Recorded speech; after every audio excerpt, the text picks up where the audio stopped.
अभी आप सुन रहे हैं धर्मेंद्र निर्मलिया को।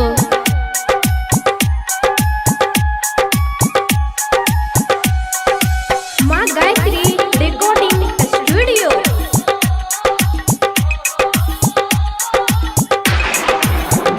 हे के जान कहिया तो हर शादी है तो कहिया माता कोरावा, कहिया तुझे वही ससुरावा गे जान, कहिया तुझे वही ससुरावा गे जान, कहिया तुझे वही ससुरावा गे जान, कहिया तो हर शादी है तो कहिया माता कोरावा, कहिया तुझे वही ससुरावा गे जान। हेरे जान परसों हमर शादी छियै कल मट कोरबा, तरसू हम जेबै ससुरारवा रे जान, तरसू हम जेबै ससुरारवा रे जान, तरसू हम जेबै ससुरारवा रे जान, परसू हमर शादी छियै कल मट कोरबा, तरसू हम जेबै ससुरारवा रे जान।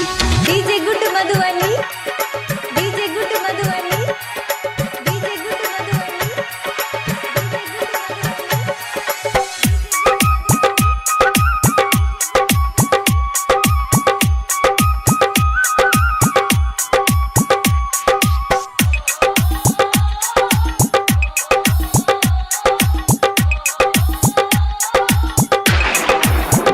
हे के जान कौन रंग सारी रहतौ, कौन रंग में हाथी, कौन रंग रहतौ से नूरावा गे जान, कौन रंग रहतौ से नूरावा गे जान, कौन रंग रहतौ से नूरावा गे जान, कौन रंग सारी रहतौ, कौन रंग में हाथी, कौन रंग रहतौ से नूरावा गे जान। हेरे जान पियर रंग के साड़ी रहते, लाले रंग मेहंदी, लाले रंग रहते सिंदूर वारे जान, लाले रंग रहते सिंदूर वारे जान, लाले रंग रहते सिंदूर वारे जान, पियर रंग के साड़ी हेते लाले रंग मेहंदी, लाले रंग रहते सिंदूर वारे जान। अभी आप सुन रहे हैं सावरिया म्यूजिक।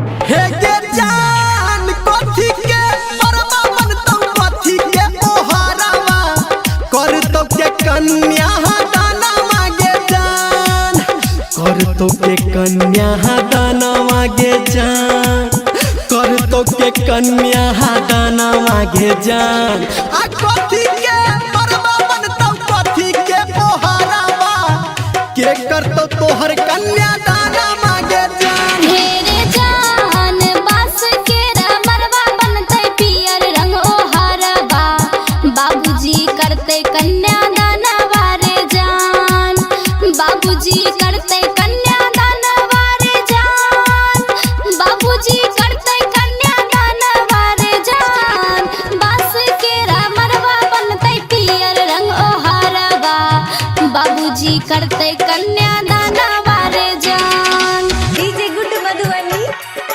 DJ good Madhubani. अभी आप सुन रहे हैं धर्मेंद्र निर्मलिया को।